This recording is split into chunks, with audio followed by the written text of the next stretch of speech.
Premier League Game Week 25 predictions. After a weekend break for the FA Cup, we are back. And we are fully back with the real football this weekend. You absolutely love to see it.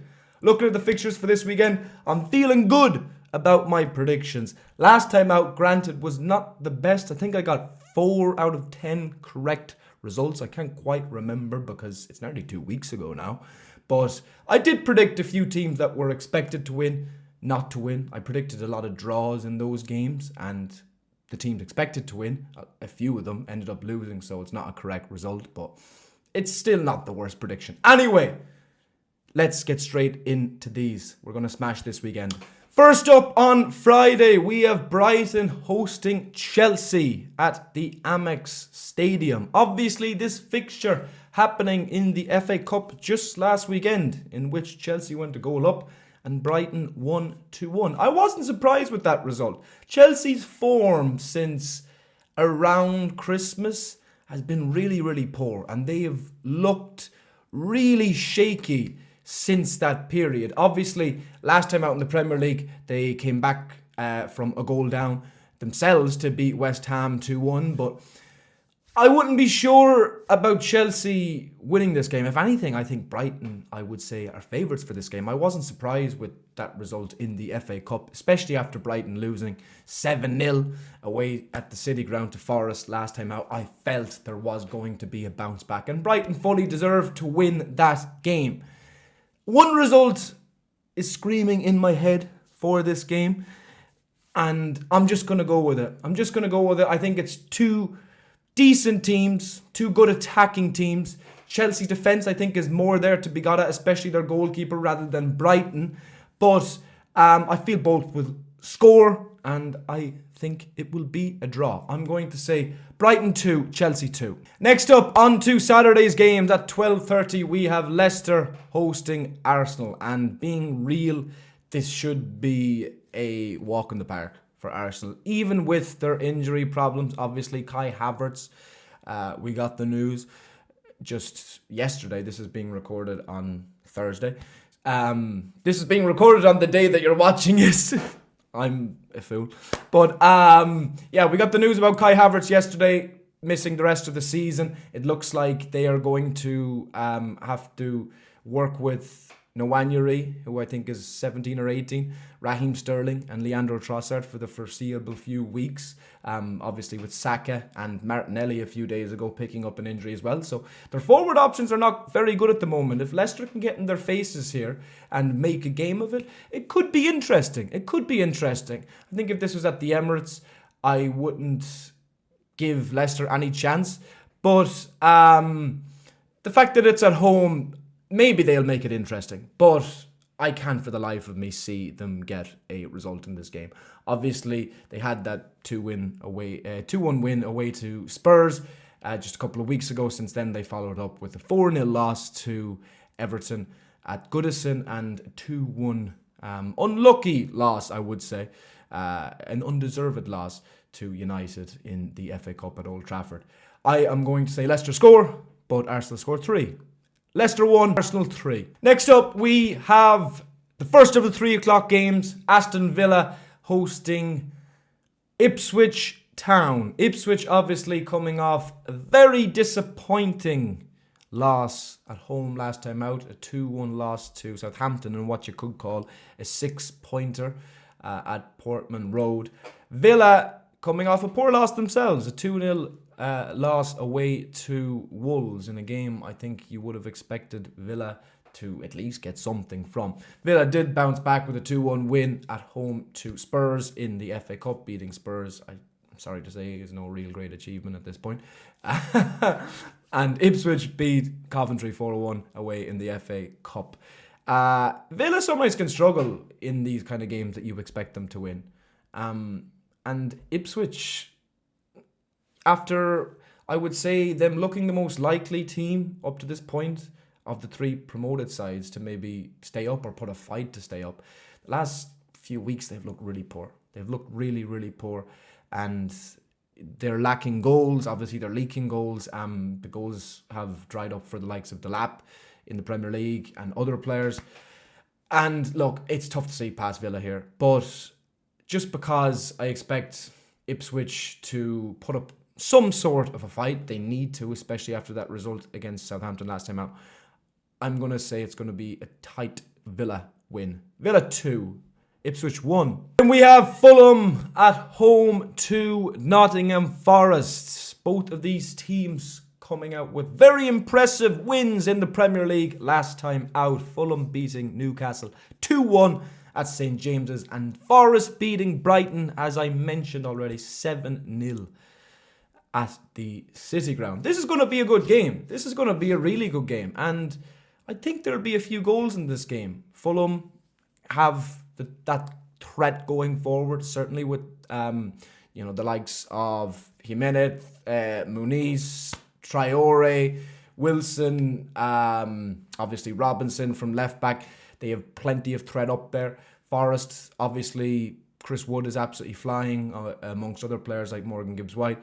I see a few goals in this game, even though Forest, at times, I think the worst thing to do is concede first against Forest, because they are good defensively, especially with the likes of Murillo.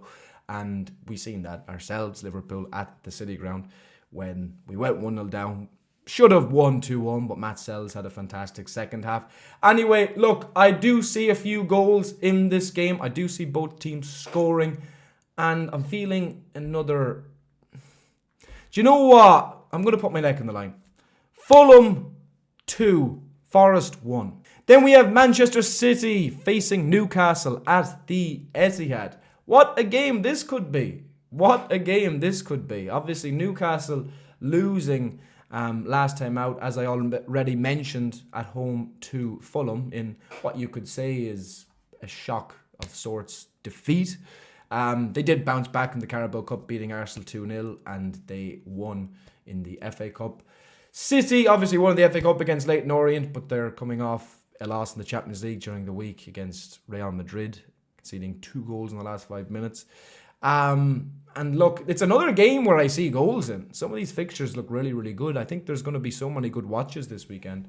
Isak is obviously still absolutely flying. He's an absolute handful. City's defence continue to concede a lot of goals, and I can't see Newcastle not getting something here. I'll be real. I just can't. And I'm going to predict City 2, Newcastle 3. Then we have Southampton hosting Bournemouth at St Mary. Southampton with a very morale-boosting win away to championship rivals from last season, Ipswich, in their last game.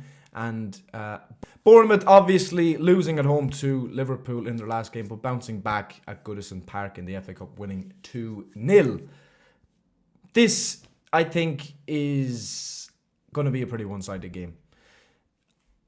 I just think Bournemouth are a really good side right now. They have so many players in form. They're good defensively. They're good in midfield.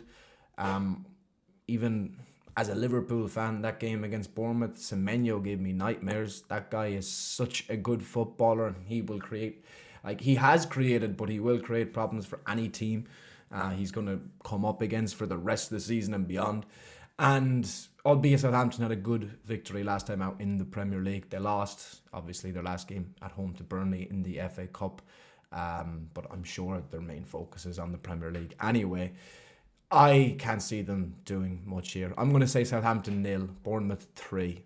Then we have the last of the 3 o'clock games. West Ham hosting Brentford at the London Stadium. Both of these teams coming off losses. Last time out, Brentford, a surprising home loss to Spurs.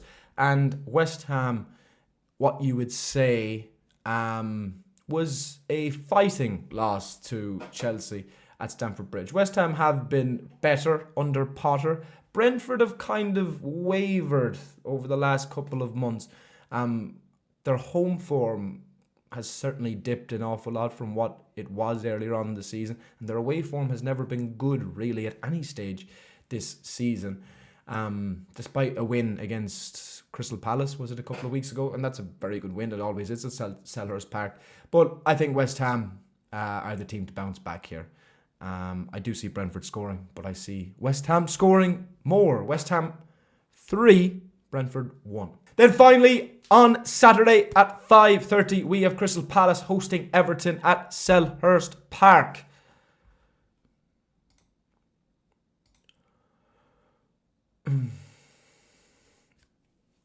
Crystal Palace coming off a huge win away at Old Trafford last time out. Everton coming off what was an absolutely farcical draw last night against Liverpool. Michael Oliver aided in the Premier League. But look, Everton have been better under David Moyes, and they were good last night, to be fair to them. Crystal Palace, I think their form over the last number of weeks has been so much improved to what it was earlier on in the season. The likes of Mateta and Eze are contributing more going forward. They're scoring more goals. Defensively, I don't really think they've ever had big issues there. They have a solid enough structure defensively. And look, I think it's typical Everton. They go and lose this game after a good performance during the week. And obviously, look, the only reason they got a draw anyway is because Oliver just decided to play time until Everton scored.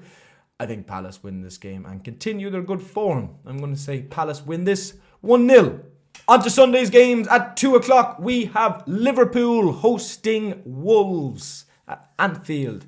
Obviously, a very frustrating result last night at Goodison Park, which I've already touched on. I won't bore you and talk about that too much more. And Wolves coming off what was a big win for them at home against Villa in the Premier League last time out. Wolves still sit 17th in the Premier League table, but I do believe they will have enough from here to the end of the season to stay up. I think Leicester, Ipswich and Southampton, there is a big drop from even Wolves down to the bottom 3. And I think they will be okay. But I can't see this being a difficult game for Liverpool. Wolves have had a couple of better results over the last month or so, but largely they have been beaten soundly enough by much superior teams. I think there'll be a certain amount of fire in these Liverpool players, especially after what happened in midweek. I hope there will be, but I am confident that there will be. Liverpool 3, Wolves 0. If you haven't already, by the way, please, if you are enjoying this video, like the video, help me out. Every bit of support is very much appreciated, and subscribe to the channel if you're new to not miss out on videos like this and my live streams, etc. Thank you very much. Let's get on with the video. Then at 4:30 on Sunday, we have Spurs hosting Manchester United. What the hell is going to happen in this game? Spurs coming off a couple of damaging losses in terms of their season. Somehow Ange is still in a job. I don't know how. Obviously getting battered by Liverpool in the Carabao Cup and then losing to Villa in the FA Cup, being knocked out of 2 trophies in the space of 4 days or something. United obviously luckily winning against Leicester last time out in the FA Cup, but losing at home in the Premier League last time out against Crystal Palace, as I mentioned previously. Surely there's going to be a lot of goals in this game. 2 bad defences, 2 poor teams. United traditionally have not been very good against Spurs, so I think Spurs will be buoyed by that fact. Obviously, the last time these played was the Carabao Cup, in which Spurs were cruising, and all of a sudden 2 massive Fraser Forster errors allowed United back into the game, and it still ended. Obviously, Son got that goal from the corner. It ended 4-3 to Spurs. I envisioned something similar this weekend, but I'm going to go for a high-scoring draw. Spurs 2, Manchester United 2. I was going to say 3-3 there, but I'm going to go 2-2. And then a quick look at game week 26, because Liverpool obviously have a double game week this game week. Villa hosting Liverpool next Wednesday at Villa Park, and what could be an absolutely massive game. Liverpool have a good record at Villa Park the last few years. I think Liverpool have won 3 out of the last 4 or 4 out of the last 5 at Villa Park last season, obviously in that slide of form that we were having. and we had plenty of injuries. We were 3-1 up with 5 minutes left, and John Duran scored 2 goals at the end of the game. It's a game that didn't really matter much anyway, because we knew at that stage we were finishing third to Arsenal and Manchester City. But Villa, look, I think Villa have been strange this season. They certainly haven't been great. They certainly haven't been as good as what they were last season, but I expected that with the extra Champions League games. They've had good patches and they've had bad patches. It will be interesting to see how they get on at the weekend, first and foremost, against Ipswich. I do expect them to win that game, but this is another game where I think there'll be a few goals. I think Villa's defence is there to be got at. There has been a lot of goals scored against them this season, especially even watching that, even the highlights of that Celtic game in the Champions League. Celtic had a lot of chances in that game, and I expect Liverpool to put in a big performance here. I am going to say this is going to be an entertaining game, but Liverpool come out with a massive win. Aston Villa 1, Liverpool 3. Anyway, that is my Premier League predictions for game week 25, and obviously Liverpool's extra game week 26. Thank you very much for watching the video. If you've reached to this point of the video and you've watched the whole thing, I absolutely love you. As I mentioned earlier on, like, subscribe, all of that. It really helps me out, and I'll see you in the next one. Let's hope the predictions for this weekend go better than the last. And yeah, enjoy the games. Up the Reds.